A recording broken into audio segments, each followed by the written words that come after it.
550 companies are in Shanghai, hoping to introduce the next generation of innovation to the Asian marketplace.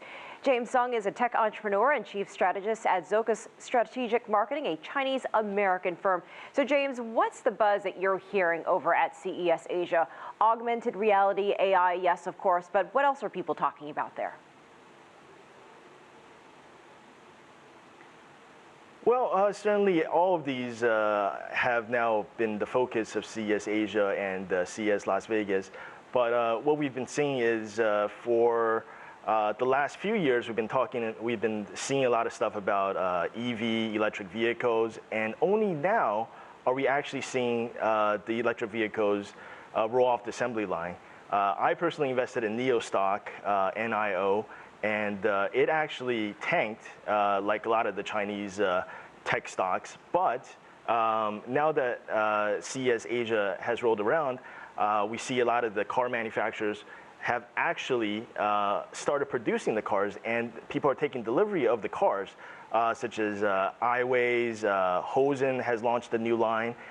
So electric vehicles now are not just a dream, but a reality. And they're very affordable. I mean, I saw an electric car that was only about $10,000, and that's coming out of China. James, I know that there are a lot of different gadgets and things that what is on the James Sung list at CES Asia? What do you got for us? Well, I'm so happy you asked, and I just happened to have picked up a few items off the show floor this year. And you know, it's summertime, so I'm going to introduce some summer products.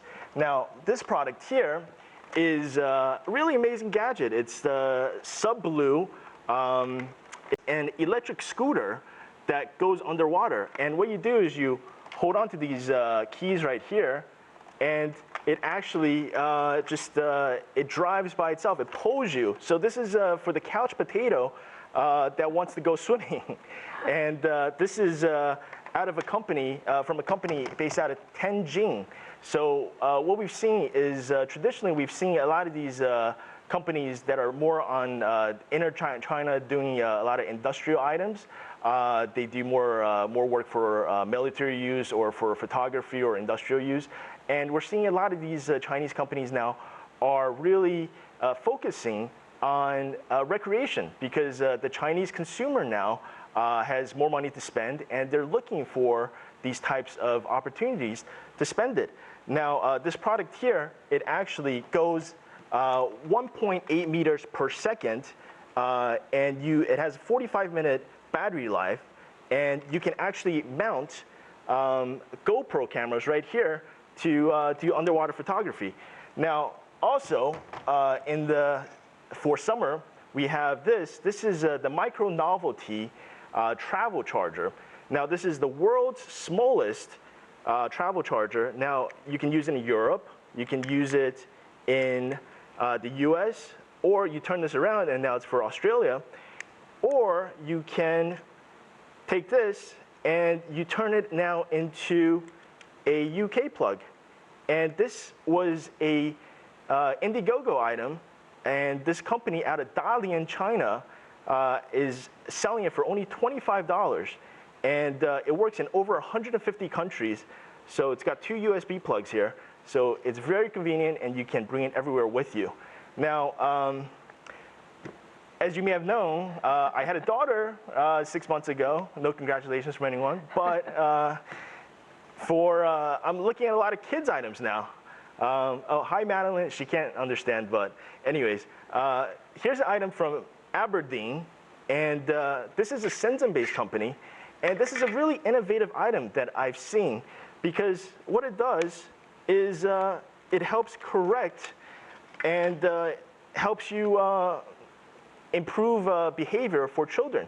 Now, this looks like a regular pen, but it's a smart pen. It doesn't use an app, but what it does is it has sensors here which detect your posture, it detects the lighting conditions, and if those aren't met, or the position that you're holding in is not met, then it doesn't, the ballpoint doesn't come out. So this is very interesting. I don't know if the camera caught that, but now the ballpoint's out, and because I'm holding in this direction. Now, if I hold it in this direction, it's not going to come out. So this is really a lot of innovative stuff that's good for kids. And this is selling for about $60 US, or anticipated because it hasn't launched yet. So new. Well, first of all, congratulations to you and your family for the birth of your daughter.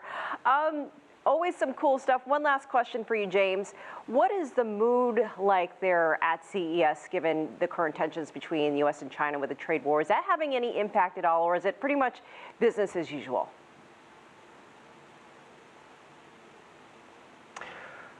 Well, it's there certainly is a mood here, and it's as we heard, the Huawei keynote was standing room only. In fact, people couldn't even get in because Huawei is announcing their pivot from being the world's first smartphone manufacturer to actually becoming the leader in AI technology and IoT.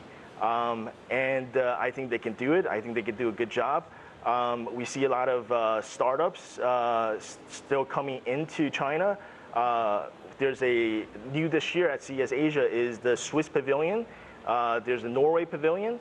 And these are all entrepreneurs from worldwide that are still coming to China regardless of the economic conditions here because they know that in the long run, China is going to be successful. James Sung, always great to see what you have, the latest and the greatest for us there in Shanghai. That little battery charger is my favorite. Usually they're so clunky, but that was tiny and perfect. Thank you so much for joining us.